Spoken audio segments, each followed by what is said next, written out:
Hello, my friends. Welcome back to ArcheTAP. Glad you're here. I'm excited for class tonight. It's funny, temperance is an old-fashioned word. I have lipstick in my back pocket. Um, temperance is an old-fashioned word that I looked up. I thought it meant teetotaler, and it does. Which is also another old-fashioned word, but really probably means balance more than anything else. So maybe we'll just dive into some of the symbols right away. But this is what the universal weight card looks like here. We've got this archangel carrying two vessels of water, and they're sort of pouring into each other. We've got some irises. He's got a symbol on his chest there, and then shit tons of water down at the bottom here. So, let me take a sip myself. Archetypes, like we talk about each week, are defined as compressed ideas containing lots of different imagery, many dimensions of meaning, and lots of different feeling. And it really doesn't matter how you grew up, what race you grew up in, what your religion was, what your genetics are. Like none of that really matters when it fundamentally comes down to archetypes. Everyone can relate to them. And as we're moving through the major arcana, it's telling a story from start to finish of a person's life. And so we can find a theme, even if like this part doesn't necessarily show up in one of our charts, like we carry all of them inside of us. And if we can think about these as a binary, as most things are, that have like a lower vibrational state and a higher vibrational state, when we just think about them and try to look at how it might apply to our lives, we raise our vibrational state. And when we do that, the mirror changes outside of us, and that's really cool. So, some positive keywords here in association with the word temperance, or this card rather. Flexible, she's mediating, she's very comforting and stable, patient, balanced. Definitely, I would say balance, if anything, is a word best used to describe this card, but optimistic also. Some negative key traits. When not emotionally centered, can be really melodramatic, excessive. I mean, the opposites of everything that a teetotaler would be, right? Excessive and wild and just like balls to the wall. So, I mean, the main image that you see here is this giant archangel. And I know we associate each tarot card in this class with an angel. This is the one that is most literally an angel. It's the angel of patience and acceptance, which I like. This square with the triangle here on her chest is all about finding grounded balance. It's the earth symbol, an earth containing fire. Her third eye, is this bright enough in here? Can you guys see? Yeah, okay. Lost my place.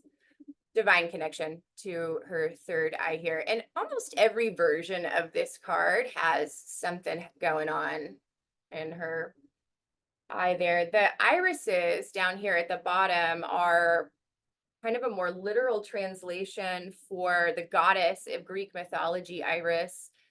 She rode the rainbow from where the gods live, from Olympus down to Earth, and delivered the messages from the gods to the humans. That was her job. So we're going to ride a rainbow later because that sounded like a good time.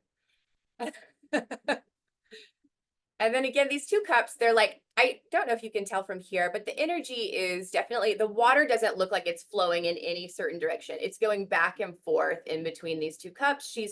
And we're going to take a look at giving and receiving and as an act of balance, like where a lot of us tend to kind of drift into one lane or the other. I know for myself, I'm like much more comfortable giving than I am receiving, shit like that, you know? So we're going to talk about that a little bit.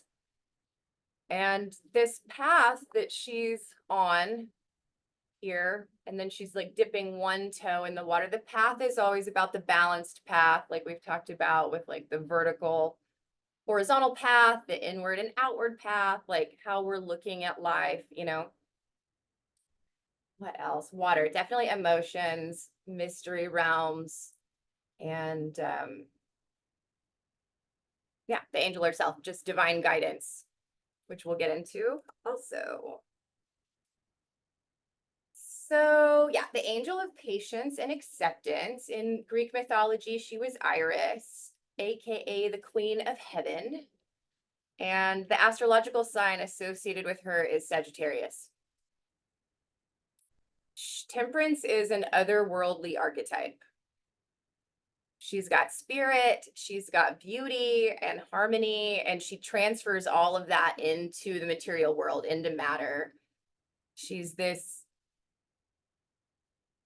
essence of tenderness, softness, moving emotions. I'm surprised it's not Pisces, but I might just be very prejudiced towards Pisces. And she's really good at clearing negative energy. So she represents this very deep transformational force, right? We've just made it through death. So now we're into like feminine alchemy. She's this guiding angel. She's also an herbalist. She's a midwife. She's the peacemaker, and she's a diplomat. She's all of those archetypes kind of rolled into one. She brings opposites into balance. She's very sensual, and she's really accommodating. In her negative, she can lack substance because she really has a hard time incarnating here. It's hard here. And so she has difficulty in the material plane, just like even doing the 3D life things. And she can lack a backbone and almost become invisible, just trying to please everyone. She can, in her negative, she can lack a lot of confidence, and she can be ashamed of her sensuality and her sexuality. I think that she probably feels shame that she's incarnated. I've talked about this with Dr. Cohn before. I think that shame can really be one of our sacred wounds, that when we feel separate from source or whatever you call, we accidentally feel a lot of shame for that. And I think that that's a part of what this card is speaking to also. Even though that's sort of her mission in life, that's all of our mission in life. Obviously, like, we're here, so. I hope it wasn't an accident, because of fuck. So she can spin out of control. She can create a lot of unnecessary drama when she fails to handle her own emotions very well and process them. So something I can personally relate to. So that's kind of her in a nutshell. I want to talk about, I love the way John Randolph Price talks about this card. And so he used some imagery of a train. So imagine that life is a train. It's the train of life.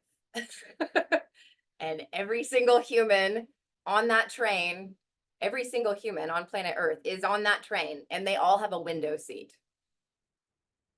And through that window seat is how we experience time. So as the train is moving and we're seeing images roll past us through our window, it creates these forms that are temporary. Two things I want you to know. As the forms pass by you, as you're just sitting on your train, living your best life, watching the world go by, everything that you see out the window was manifested in the past. I think it's a really important thing to remember. And it's all temporary. Like, those are two really big things. It's like, especially when you don't like what you see. When you like what you see, you're like, fucking great. But when you don't like what you see out the window, you're like, ah. So two key points, I think, to be noted there.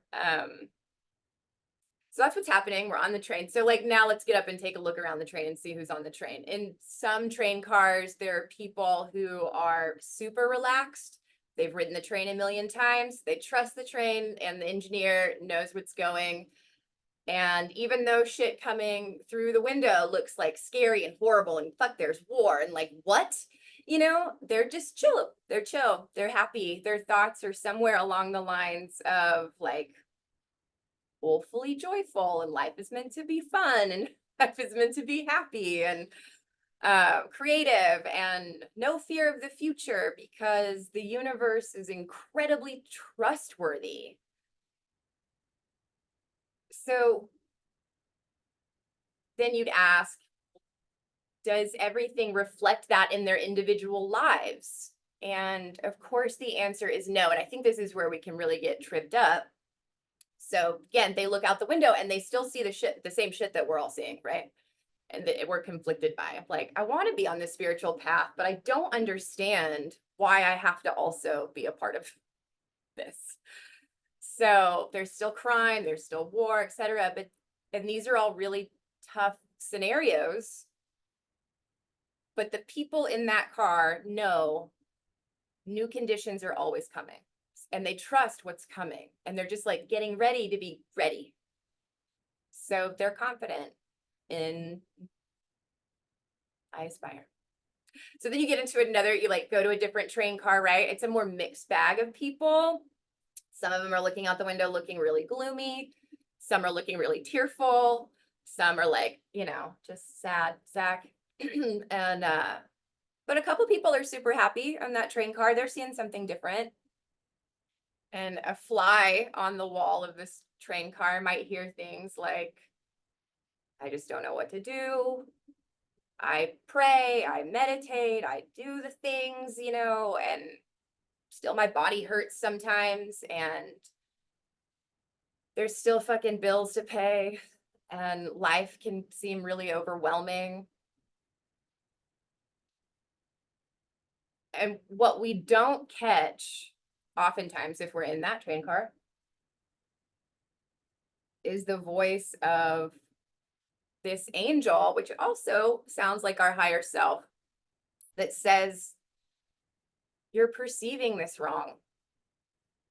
The way that you're perceiving it is a lie. And you feel separate from wholeness, you feel separate from abundance, you feel separate from being fulfilled. And yet that's really impossible because you have the kingdom inside of you and you are the kingdom. And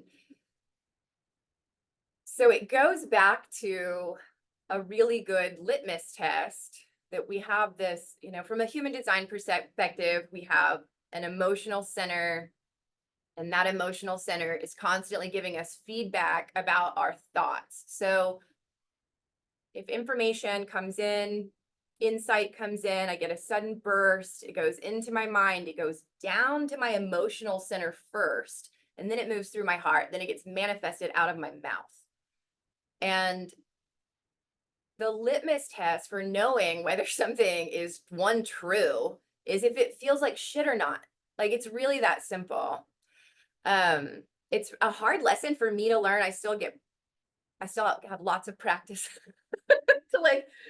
to constantly be reminding myself, because I still will get in mental tangents, you know, that are just and I know it feels like shit, and sometimes I just want it to feel like shit, and I like to sit in my shit. And then once I start feeling better, I'm like, oh, why do I do that to myself? It's so silly. And then I, you know, say I'll never do that again, and I do. So okay, we're going back to the train car because I've gone on a tangent. But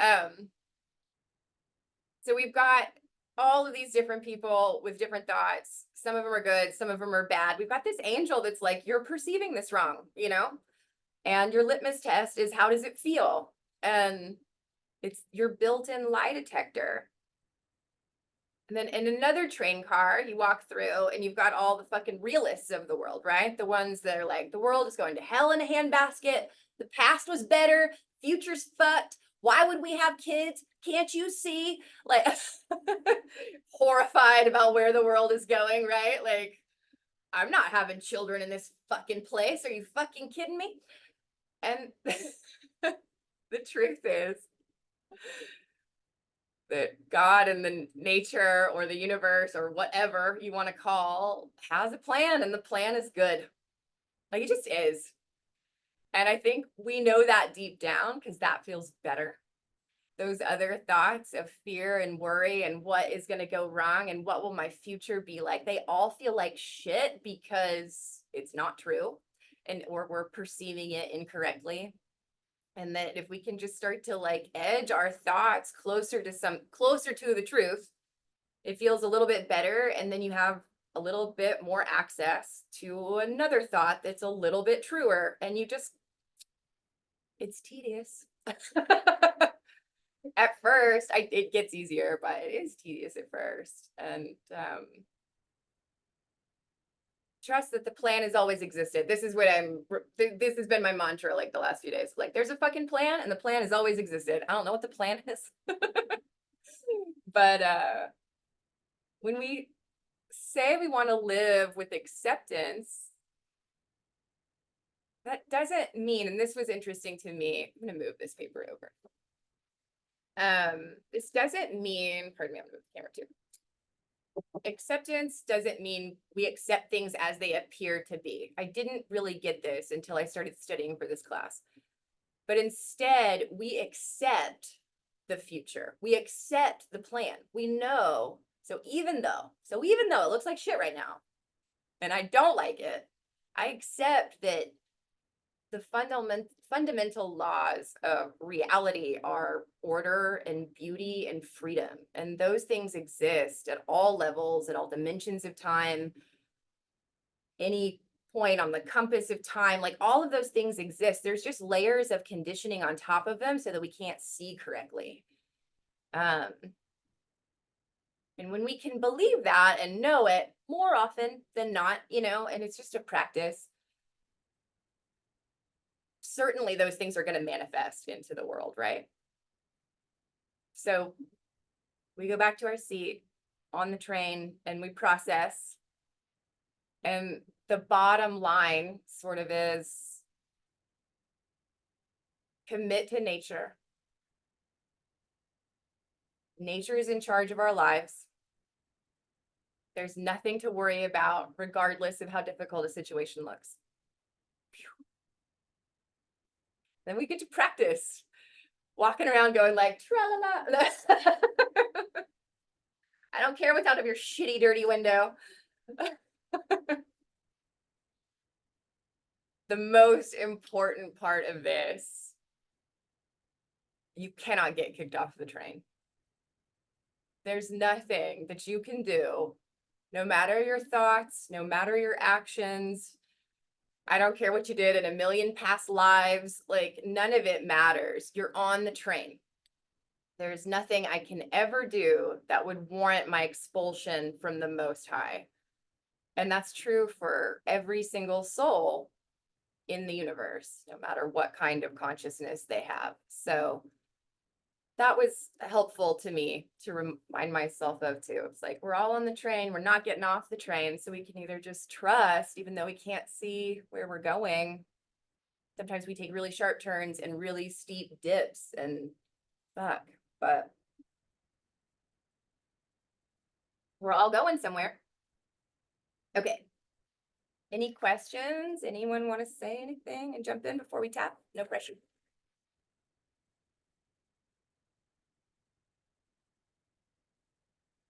Okay. Tapping on temperance. Just get started tapping on the side of the hand. You guys know the drill. Repeat after me.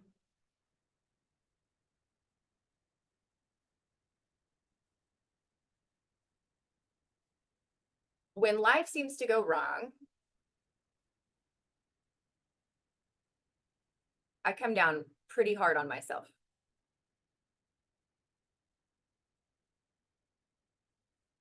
I tend to immediately look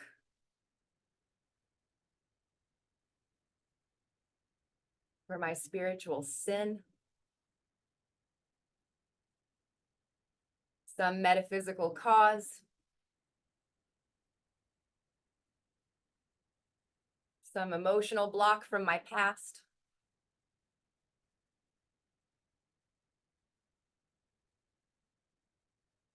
Or I go back further. Must have been a past life mistake. My life hurts because of karma.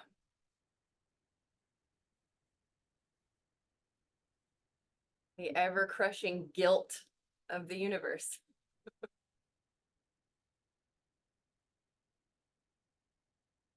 But the truth is, this is unnecessary drama. So even though I sometimes condemn myself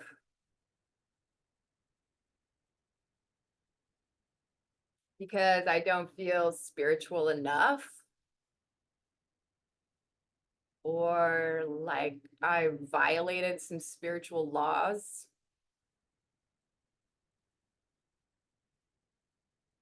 I choose to deeply and completely love and accept and forgive myself.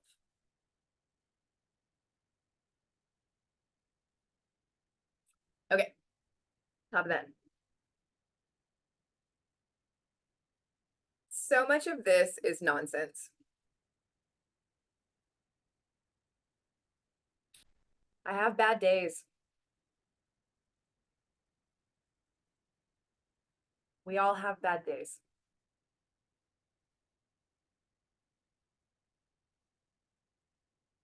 I felt financially pinched. We've all felt financially pinched.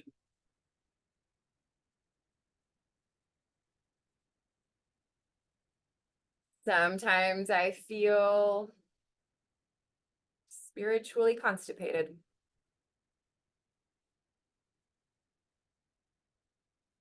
Like I am so fucking far off course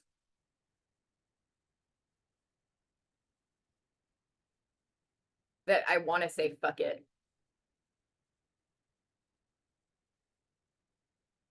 I'll find a path of least resistance.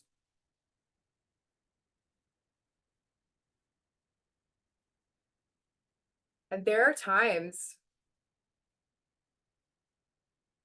when I literally can't make the healthier choice.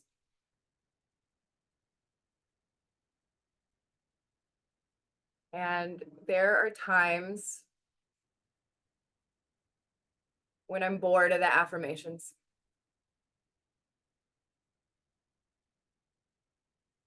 And all I really want to do is play Earth Person game.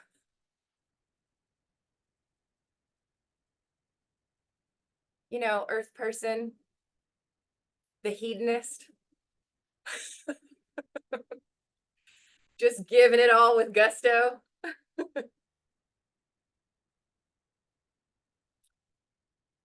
But here's the truth. I know deep in my soul, none of it is as big a deal as I make it. None of it. It's just old energy. It's old energy and it's moving to the surface so that I can transmute it.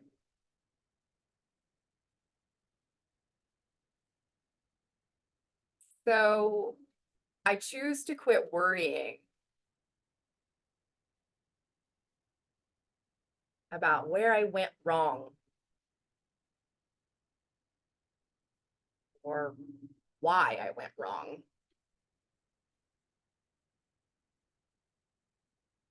I really just kind of want to live.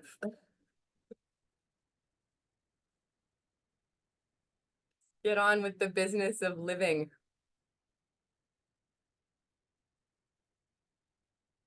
And I choose to be myself.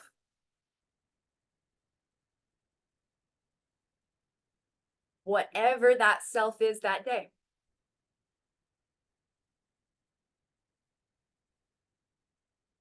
No one is keeping score. And the universe is not going to boo me.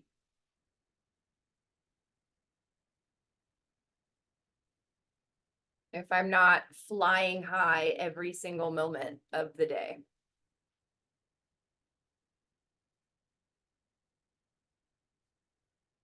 So I am choosing to take a chill pill.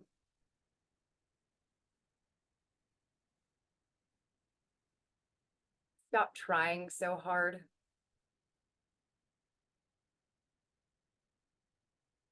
I'm already am. You already are. So I'm gonna relax and enjoy the ride.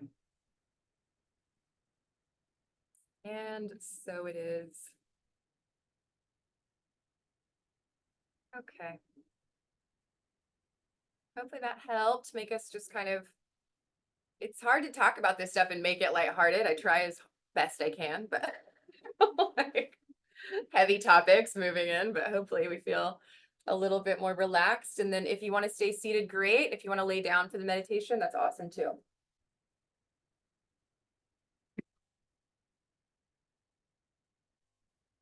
We're gonna climb a rainbow. So if you're staying seated, check in with your posture. Make sure that your head's on your neck, on your shoulders. Shoulders are over your hips. Let your hands just come down to rest either by your side or on the tops of your thighs. If it feels safe, let your eyelids go heavy.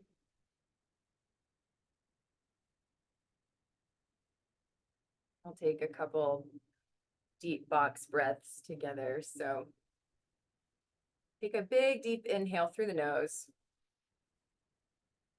Open your mouth and let it go. Pause at the bottom.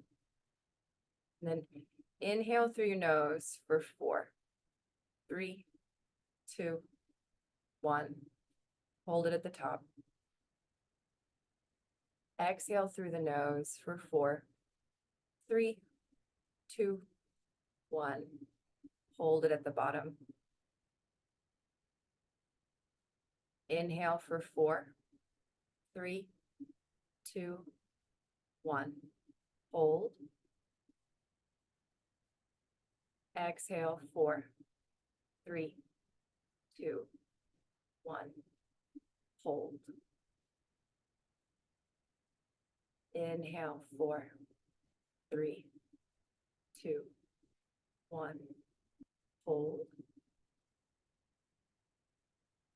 Exhale 4, 3, 2, 1. Hold. Press any last remaining bits of air out of the bottom of your lungs. And big, deep belly breath in through the nose again. Open your mouth, let it go. One more like that. Big, deep belly breath in through the nose. Audible exhale. Seal your lips back off. Just find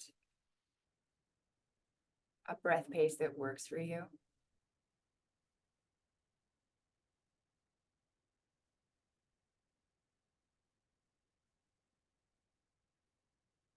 Do a quick body scan here, starting with your toes. Relax your toes. Relax your ankles, your calves. Feel your knees relax, your thighs. Feel the weight of your hips sink down into whatever you're seated or laying on. Your belly is soft.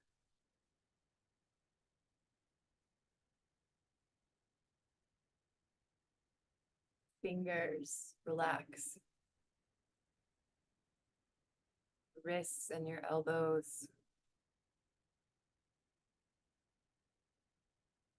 Your collarbones spread and your shoulders melt away from your ears.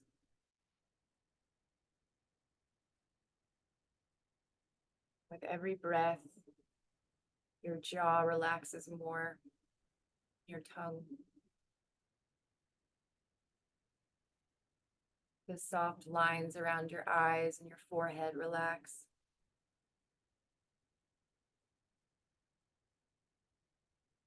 With every breath, you just get a little deeper, a little more relaxed.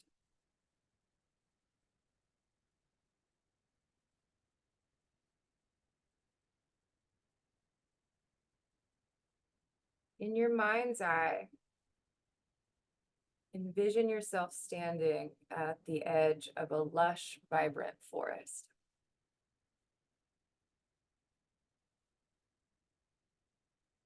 The air is fresh.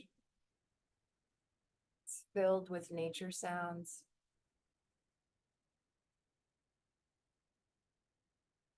Everything about this place feels soothing.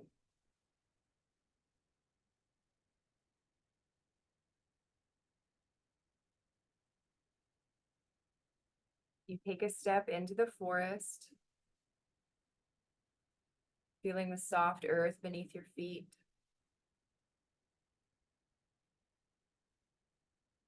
With each step,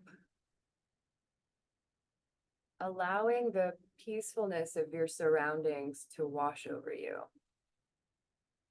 Every step, you're more relaxed than the last.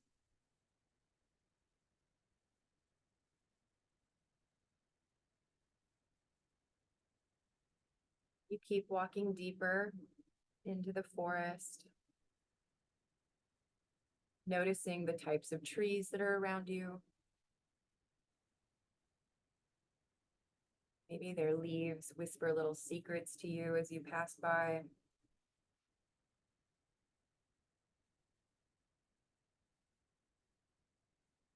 The sun filters through the canopy, creating patterns of light and shadow that just sort of dance around you on the forest floor.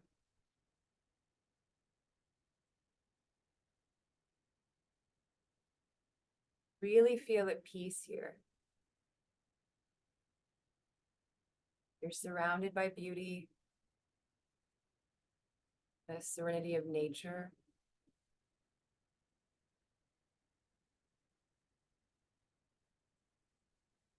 As you keep walking deeper, gradually the trees begin to thin out. You find yourself approaching a clearing in the forest. In the center of this clearing, you see this magnificent end of this rainbow. Its colors are really vibrant against the sky.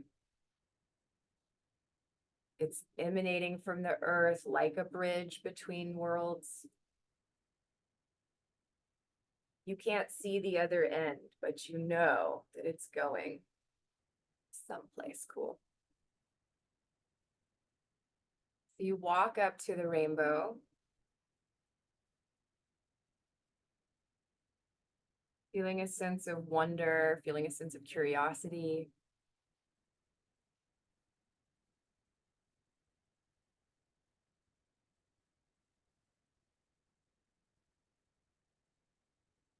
So as you stand before this rainbow, you feel this invitation to climb it.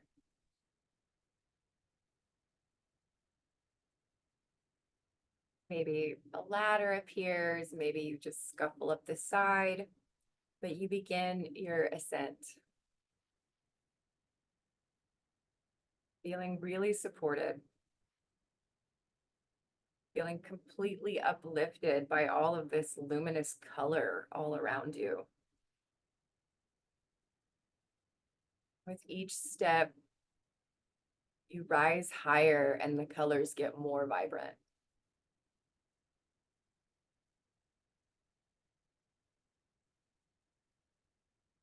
See if you can't turn the intensity of the colors up even more.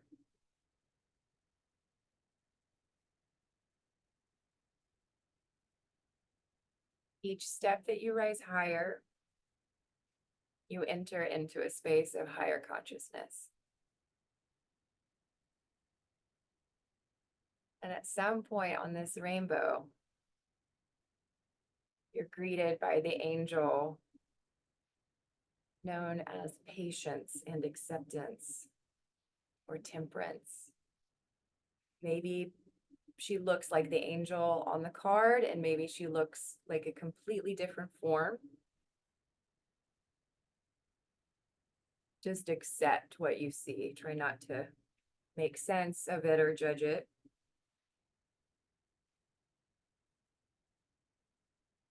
This is a radiant being of light who embodies the essence of temperance.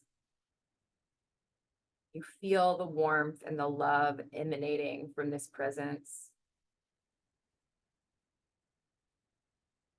She asks if she can tag along on your walk side by side. So as you're walking up this rainbow, you might ask her, where is my life unbalanced?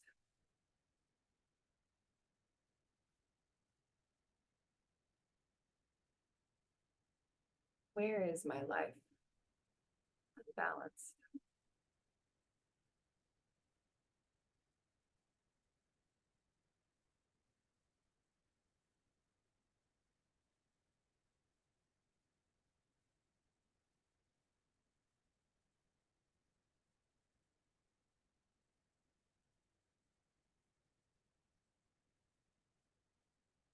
What's my relationship like to giving and receiving? Am I more often in the giving mode, or am I more often in the receiving mode?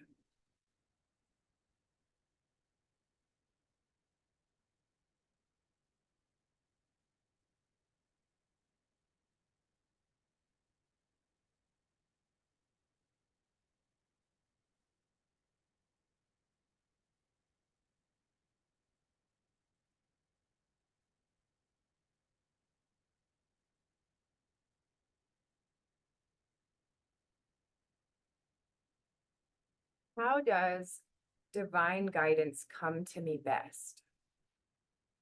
Is it through dreams, meditation, symbols, synchronicities, nature, prayer?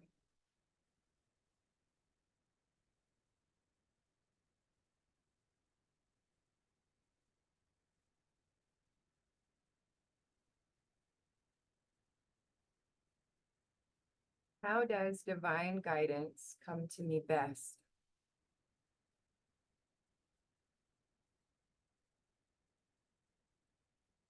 And then last question, how can I open myself up to be in the receiving mode of this divine connection? How can I open myself up to this divine connection?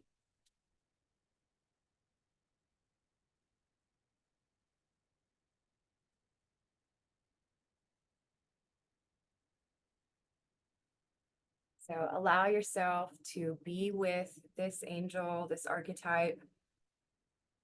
You have all the time you need. There's no rush. When you feel ready, you'll thank the angel for their wisdom, their guidance. Remember that you can come back anytime.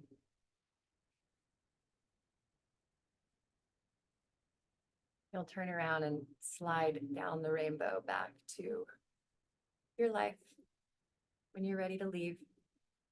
And I will see you next week for Le Devil.